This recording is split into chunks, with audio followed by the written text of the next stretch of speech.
Hello students, इस video में हम डिस्कस करेंगे symmetric relation, transitive relation and equivalence relation. मतलब हमको इन तीन रिलेशन के बारे में डिस्कस करना है। तो नाउ हियर सिमेट्रिक रिलेशन, कोई भी रिलेशन सिमेट्रिक कब होता है, हम कैसे इसको डिफाइन करेंगे। Let R be any relation, R कोई रिलेशन है, किसी भी गिवन सेट में है, सेट लेना पड़ेगा। Let R is any relation on given set A is said to be symmetric relation if and only if order where AB belong to R, this implies order where BA belong to R। इसका मतलब ये हुआ कि कोई भी relation R set ए पर हमारा symmetric होगा। कब होगा? जब A का संबंध B से हो। अगर A का संबंध B से हो तो B का संबंध भी A से होना चाहिए। अगर ऐसा नहीं है तो हमारा रिलेशन क्या होगा? सिमेट्रिक नहीं होगा।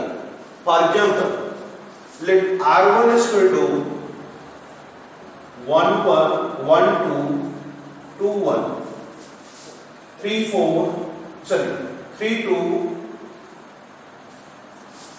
and 2 3 इक्वल टू हमने सपोज कर लिया है 1 2 3।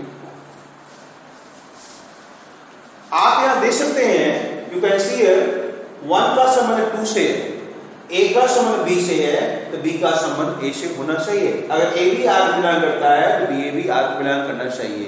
Here 1 is related to 2, then 2 is also related to 1.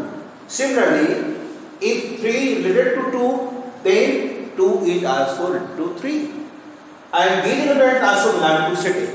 Okay? So this type of relation is known as symmetric relation.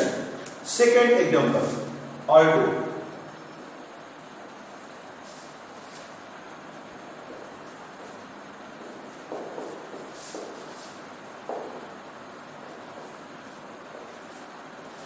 ये रिलेशन हमारा सिमेट्रिक नहीं है। क्यों नहीं है? क्योंकि 1 का संबंध 2 से है लेकिन 2 का संबंध 1 से है। 1 का संबंध 2 से है और 2 का संबंध 1 से है। सिमिलरली 3 का संबंध 1 से है लेकिन 1 का संबंध 3 से नहीं है। मींस 1 3 जो है, जो आपका ऑर्डर पे 1 3 है, वो R2 को बिलोंग नहीं कर रहा है। इसका मतलब ये हुआ कि रिलेशन हमारा जो होगा सिमेट्रिक नहीं होगा। तो सिमेट्रिक होने के लिए अगर A का संबंध B से है तो B का A से होना मस्ट है। मींस जो रिलेशन हमारा आइडेंटिटी होगा वो ऑलवेज सिमेट्रिक होगा। जो रिलेशन आइडेंटिटी होगा, every identity relation always symmetric relation. Similarly every universal relation always symmetric relation. तो जो रिलेशन आइडेंटिटी होता है वो सिमेट्रिक होगा ही होगा। जो रिलेशन यूनिवर्सल है वो सिमेट्रिक होगा ही होगा। Next, transitive relation. Transitive relation, कोई भी रिलेशन ट्रांजिटिव कब होगा? कोई भी रिलेशन हमारा ट्रांजिटिव कब होगा? Any relation will be transitive relation. कोई भी रिलेशन ट्रांजिटिव कब होगा? Let a relation R on the given set A is said to be transitive relation if and only if AB belong to R and BC belong to R. This implies AC belong to R. Means कोई भी relation R given set A में transitive है।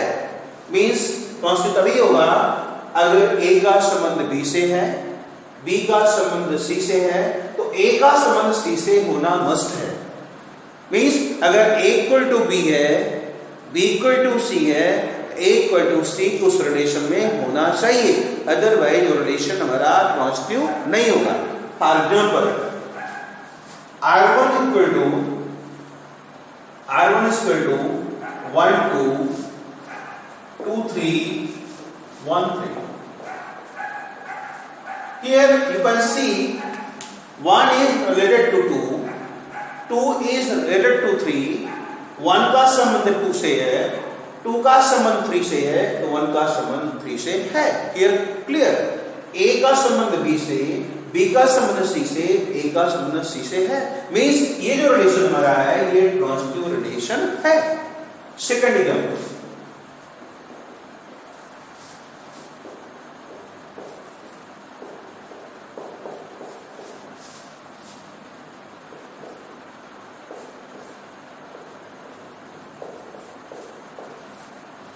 अब देखिए यहां पर 1 का relation 3 से है, 3 का रिलेशन 1 से है, तो 1 का रिलेशन 1 से होना चाहिए, यहां पर है, यहां पर है। दूसरा 3 का रिलेशन 1 से है, 1 का रिलेशन 1 से है, 3 का रिलेशन 1 से है। तो ये जो रिलेशन हमारा है ये भी रिलेशन हमारा ट्रांजिटिव रिलेशन है, क्योंकि अगर एक 1 का 3 से है, 3 का 1 से है, तो 1 1 है। सिमिलरली अगर आपका यहाँ पर 1 का संबंध 1 से है, 1 का संबंध 2 से है, तो 1 2 करा हुआ है, 1 2 ऑलरेडी है यहाँ पर। तो ये जो आपका ट्रांजिटिव का कंडीशन है वो पूरी तरह से फुलफिल कर रहा है। Next determinant that is R3, 1 2 2 3 2 3 1 1, ये रिलेशन हमारा ट्रांजिटिव नहीं है। क्यों नहीं है?